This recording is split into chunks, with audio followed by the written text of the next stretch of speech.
வணக்கம். இது எஃப்ஐஆர். நாட்டின் பல்வேறு இடங்களில் நிகழ்ந்த குற்றங்கள் மற்றும் அதன் பின்னணி பற்றிய தொகுப்புகளை இப்போது பார்க்கலாம். திருவனந்தபுரத்தில் 5 மணி நேரத்தில் 5 கொலைகள் செய்துவிட்டு காவல் நிலையத்தில் சரணடைந்த இளைஞர் திடுக்கிடும் வாக்குமூலம் அளித்திருக்கிறார். சவுதியில் தொழில் நஷ்டம் அடைந்த தந்தைக்கு உதவ உறவினர்கள் மறுத்ததால் தமது காதலி உள்ளிட்ட அனைவரையும் கத்தியால் குத்தியும் சுத்தியலால் தாக்கியும் கொன்றதாக கூறி பரபரப்பை ஏற்படுத்தியிருக்கிறார். கொடூர முறையில் கொலைகளை செய்த பிறகு எலிமருந்து சாப்பிட்டு தற்கொலைக்கு முயன்ற இளைஞர் மருத்துவமனையில் சிகிச்சையில் இருக்கிறார். 13 கிலோமீட்டர் தூரத்தில் 3 வீடுகளில் நடந்த சம்பவத்தின் பின்னணி என்ன? சென்னையில் ஹவாலா பண ஏஜென்ட்டுகளை குறிவைத்து சோதனை செய்வது போல நடித்து லட்சக்கணக்கில் வழிப்பறி செய்த வழக்கில் மேலும் 2 வணிக வரித்துறை அதிகாரிகள் கைது செய்யப்பட்டுள்ளனர். ஏற்கனவே வருமான வரி மற்றும் காவல்துறையினர் சிக்கிய நிலையில் வணிக வரி அலுவலர்கள் பிடிபட்டதன் பின்னணி என்ன? ஆன்லைன் சூதாட்டத்தை ஊக்கப்படுத்தி சமூக வலைதளங்களில் ரீல்ஸ் வெளியிட்ட தம்பதி உள்ளிட்ட 6 பேர் மீது வழக்கு பதிவு செய்யப்பட்டுள்ளது.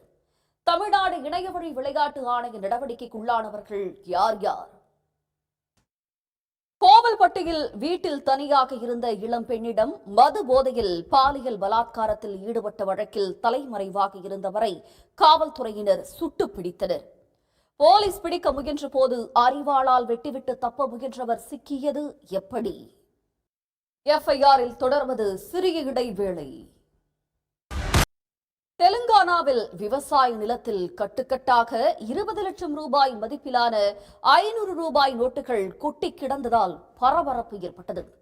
ரூபாய் நோட்டுகளை கைப்பற்றி ஆய்வு செய்த போது போலீசாருக்கு காத்திருந்த அதிர்ச்சி என்ன?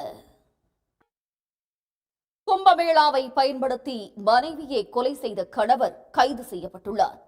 காதலியுடன் சேர்ந்து வாழ தடையாக இருந்த மனைவியை 3 மாத காலமாக திட்டமிட்டு கணவர் கொலை செய்துள்ளார்.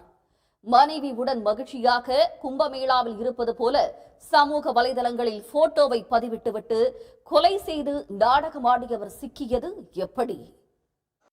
இந்தியா, சீனா உள்ளிட்ட நாடுகளில் இருந்து ஏற்றுமதி அழைத்து செல்லப்பட்டு ஆன்லைன் மோசடி நிறுவனங்களில் பணி அமர்த்தப்பட்டவர்களை மீட்கும் நடவடிக்கை தொடங்கியுள்ளது. அதன்படி மியான்மரில் இருந்து மீட்கப்பட்ட 1000 சீனர்களை விமானம் மூலமாக அவர்கள் நாட்டுக்கு திருப்பி அனுப்பி வைக்கும் பணி தொடங்கியுள்ளது. மேலும் 2 லட்சம் பேர் மீட்கப்படுவது எப்போது? இத்துடன் எஃப்ஐஆர் நிறைவு பெறுகிறது. நன்றி, வணக்கம்.